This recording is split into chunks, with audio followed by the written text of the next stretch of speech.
남한 사람들에게 북한 주민은 아무나가 아닙니다. 10년 전 유엔에서 북한 인권 문제로 전 세계를 감동시킨 명연설의 한 대목이다.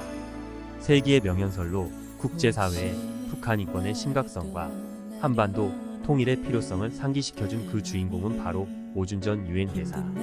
10년의 시간이 흘렀지만 북한 주민에 대한 진정을 담은 오준 대사의 명연설은 국내외는 물론 해외 체류 북한 주민들에게도 감동과 희망의 메시지를 주고 있다. 최근 현역 군인 출신으로 러시아에 파견돼 근무하던 북한 청년이 유튜브로 오준 대사의 연설을 보고 눈물을 흘리고 탈북까지 결심하게 됐다고 한다. 동포 여러분, 여러분은 아무나가 아닙니다. 대한민국이라는 희망의 등대가 있습니다. 지난 9월 11일 자유팩토리가 서울 마포구의 세이브 더 칠드런 사무실에서 오준전 유엔 대사를 만나 인터뷰를 진행했다. 북한 인권 개선을 위해 대한민국 정부와 국제사회가 해야 할 일은 무엇이라고 보십니까? 사실 인권 문제는 인권을 개선하는 건 이제 참 어려운 일인데요. 근데 북한은 이제 국제적인 그 인권 단체들의 평가 또는 유엔의 평가 이제 이런 걸로 봤을 때 세계에서 인권 상황이 가장 좋지 않은 한 5개 정도의 나라에 항상 포함되고 있거든요. 지난 한 20년간.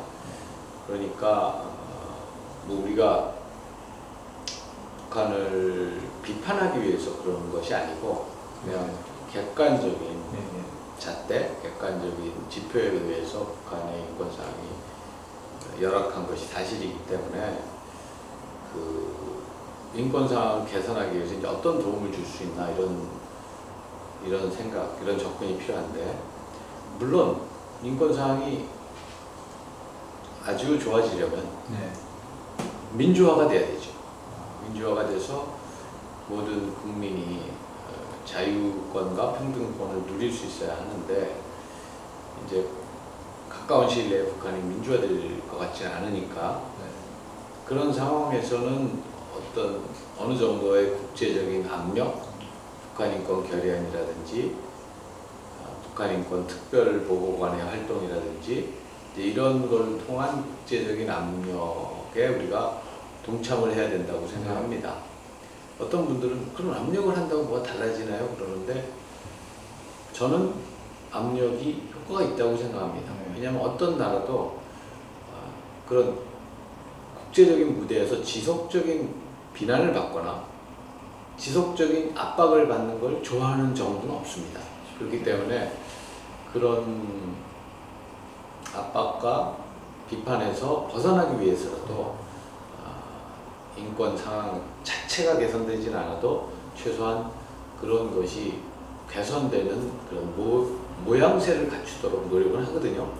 그건 북한뿐 아니라 다른 많은 인권 문제가 있는 국가들도 마찬가지입니다. 그래서 그게 무관심, 국제사회가 무관심하면 이게 마음대로 해도 되는구나 이렇게 생각하고 정부들은 더 탄압과 인권 침해를 마음대로 할 수 있죠. 그러니까 국제사회가 항상 보고 있구나 하는 그 자체는 어느 정도 효과가 있다고 저는 생각하고요. 그와 함께 이제 인권에 있어서 우리가 자유권과 사회권 이야기를 많이 하는데 자유권은 아까 말씀드렸듯이 민주화가 되어야 개선이 되지만 해결이 되지만 사회권은 교육을 받을 권리, 의료 혜택을 받을 권리 이런 것이 사회권이거든요. 그런 거는 그 나라 정부의 역량과 밀접한 관계가 있습니다. 어느 나라 정부든지 자기 국민을 아무리 독재 국가라도 자기 국민을 교육을 시키고 의료 혜택을 주고 싶겠죠. 그러나 정부가 그런 역량이 없으면 경제적인 이유, 사회적인 이유로 그런 능력이 없으면 못하는 거거든요. 그러니까 사회권이 개선되기 위해서는 이제 외부의 지원이 필요합니다. 그런데 북한은 지금 핵 문제로 국제 제재를 받고 있기 때문에 외부에서 지원해 줄 수 있는 부분은 인도적 지원밖에 없습니다. 일반적인 경제 지원은 안 됩니다. 제재 위반이거든요.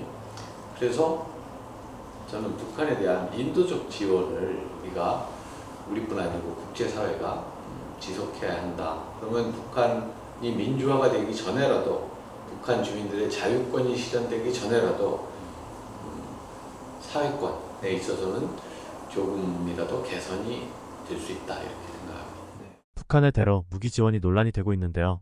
김정은을 대북 제재 위반과 반인도 범죄로 유엔에 제소 가능성과 실효성에 대해 질문드립니다. 사실 현실적으로 이제 국제형사재판소는 네 가지 중대 범죄를 다루게 되어 있습니다. 그 네 가지 중에 하나가 지금 말씀하신 반인도 범죄라고 번역할 수도 있고 인류에 대한 범죄라고 번역할 때도 있습니다. 영어로는 Crimes Against Humanity인데 그걸 우리말로 번역할 땐 반인도 범죄라고도 번역이 가능하고 인류에 대한 범죄라고도 번역이 가능한데 그러니까 국제형사재판소가 다루는 4대 범죄 중에 하나니까 북한을 형사재판소에 제소해야 한다 하는 거는 이미 2014년 COI 보고서에서부터 거론된 것이고 지금 말씀하신 것처럼 우크라이나 전쟁과 관련해서도 지금 북한이 러시아에 무기나 탄약을 제공하는 것이 그런 반인도 범죄에 해당하지 않냐 하는 문제제기도 가능하죠. 그런데 아까도 말씀드렸듯이 북한은 국제형사재판소에 가입한 당사국이 아니거든요. 당사국들은 그런 케이스가 있으면 자동적으로 형사재판소가 조사할 수 있습니다. 근데 북한은 가입을 안 했기 때문에 또 러시아도 안 했기 때문에 이 건들이 그 형사재판소에 의해서 다뤄질 가능성이 현재는 높지 않고요. 유엔 안전보장이사회가 결정을 해서 보내면 됩니다. 근데 유엔 안전보장이사회는 중국이나 러시아 같은 북한의 우방국이 거부권을 가지고 있기 때문에 그런 결정을 내리기가 쉽지 않을 것이고요.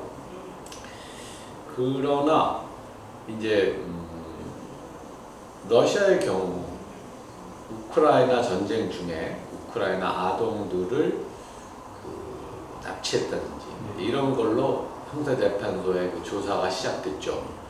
그런데 그거는 러시아도 국제형사재판소에 가입하지 않았지만 우크라이나는 가입했거든요. 그러니까 우크라이나에서 그런 일을 했기 때문에 러시아가 국제형사재판소에 그 조사가 시작된 것입니다. 그것처럼 북한도 형사재판소에 가입하지 않았지만 형사재판소에 가입을 한 우리 한국을 대상으로 어떤 범죄가 있다. 그러면 그거는 형사재판소의 조사도 가능하죠. 실효성과 이제 가능성에 대해서 이제 간접적으로는 이제 우리가 영향을 줄 수 있네요. 그러나 직접적으로 형사재판소에 당장 이렇게 회부되거나 하기는 쉽지 않을 것이다. 최근 일규 전 쿠바 주재 북한 대사관 참사를 비롯해 해외 엘리트 탈북민들의 망명이 늘고 있습니다. 김정은 정권의 붕괴 신호로 받아들여도 될까요? 김 이사님도 잘 아시지만 그 북한에서의 그동안의 35,000명 정도의 탈북민들은 대부분 함경도 쪽에서 두만강을 건너서 두만강이 작은 강이니까 중국을 통해서 많이 탈북했잖아요. 그러나 이제 평안도 쪽이나 평양 쪽에서는 탈북이 쉽지 않죠. 그러니까 이제 외교관이라든지 이렇게 해외 주재하거나 해외에서 활동을 하는 분들이 아무래도 탈북의 기회를 더 쉽게 찾을 수 있겠죠. 그러니까 이제 그런 외교관 같은 엘리트 탈북이 가능한 건 이제 그런 면이라고 보고요.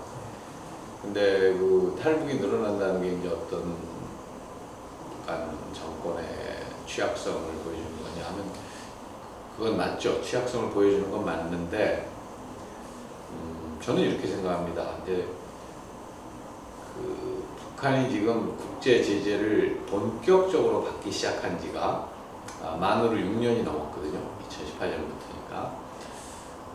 그래서 제재 효과는 보통 누적적이거든요. 그러니까 제재를 한 2, 3년 받는 거하고 4, 5년 받는 거하고 다른 거죠. 어떻게 보면 2, 3년은 버틸 수 있는 일도 4, 5년이 지나면 더 버티기가 어려워지는 그런 상황이 되는 거죠. 이제 충분히 이해할 수 있지 않습니까? 예를 들어서 우리나라에 뭐 수입되고 있는 어떤 거 있는데 그게 제재 때문에 못 온다.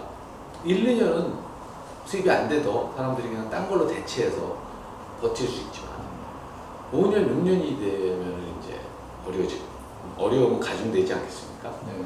그래서 제재 효과는 누적적이기 때문에 그리고 중국이나 러시아가 도와줌으로써 해서 제재 하에서도 북한이 버텨나갈 수는 있는지 모르지만 경제 발전은 안 되거든요.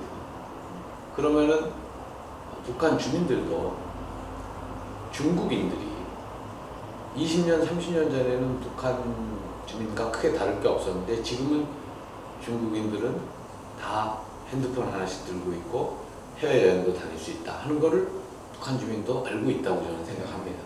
그래서 김정은 정권의 입장에서는 북한 주민들의 그런 누적되는 불만, 이제는 중국도 변했는데 세계에서 우리만이 이러한 기회가, 경제적 발전의 기회가 주어지지 않는구나 하는 데서 느끼는 그런 절망이라든지 또는 불만이라든지 이런 것을 북한 정권이 과연 어떻게 해소시켜 줄 수 있을 것이냐. 그걸 누르는 것만 가지고는 해소가 안 되거든요. 네. 그래서 저는 미국에 지난주에 제가 워싱턴에서 열린 한미관계 회의에도 갔었는데 그 회의에서도 그런 이야기를 했습니다만 미국의 그런 속담 같은데 이제 그런 말이 있습니다. 그 낙타의 등을 부러뜨린 마지막 지푸라기. 이게 무슨 말인가 하면요. 낙타의 등에다가 지푸라기를 많이 싣잖아요. 하나씩 하나씩. 그랬을 때 지푸라기는 엄청 가볍잖아요. 그러니까 지푸라기 가지고 낙타가 휘청하진 않죠, 처음에는. 그러나 너무 많이 실어가지고 이제는 낙타가 더 이상 버틸 수가 없는 그런 상황이 됐을 때 작은 지푸라기 하나를 거기다 더 얹으면 낙타 등이 부러집니다. 그렇지 않습니까? 부러지지 않는다고 생각하면 낙타는 무한대로 그걸 견딜 수 있다는 뜻이니까 말이 안 되잖아요. 그러니까 언젠가는 그렇게 지푸라기를 하나씩 올리면 언젠가 어느 지푸라기를 올렸을 때 낙타의 등은 부러진다. 이게 어떻게 보면 논리학에 있어서 사람들이 가끔 사용하는 이야기이기도 한데 그것처럼 낙타가 등이 부러지기 전까지는 버티는 것처럼 보였지만 한계에 이르면 지푸라기 하나를 더 얹음으로써 등이 부러지듯이 북한도 지금 버티고 있는 걸로 별일이 없는 걸로 보이지만 어떤 분들은 저에게 제재가 그게 무슨 효과 있어요? 제재에 있어도 북한은 아무 일 없잖아요. 경제적으로도 잘 살진 않아도 어쨌든 버티고 있잖아요. 이렇게 얘기하시는데 버티고 있다는 게 아무 일도 없다는 뜻은 아니다. 낙타의 등처럼 지금 견디고 있을 뿐이지 언젠가는 마지막 지푸라기 하나가 낙타의 등을 부러뜨릴 수 있다. 그렇게 생각할 수 있기 때문에 지금 이런 엘리트 탈북이 있는 것이 과연 그런 징후이냐 하고 판단하는 건 쉽진 않지만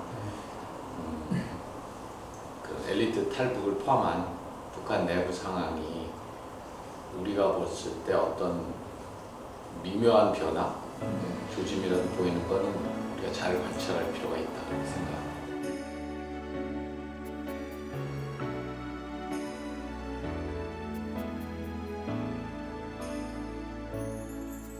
혹시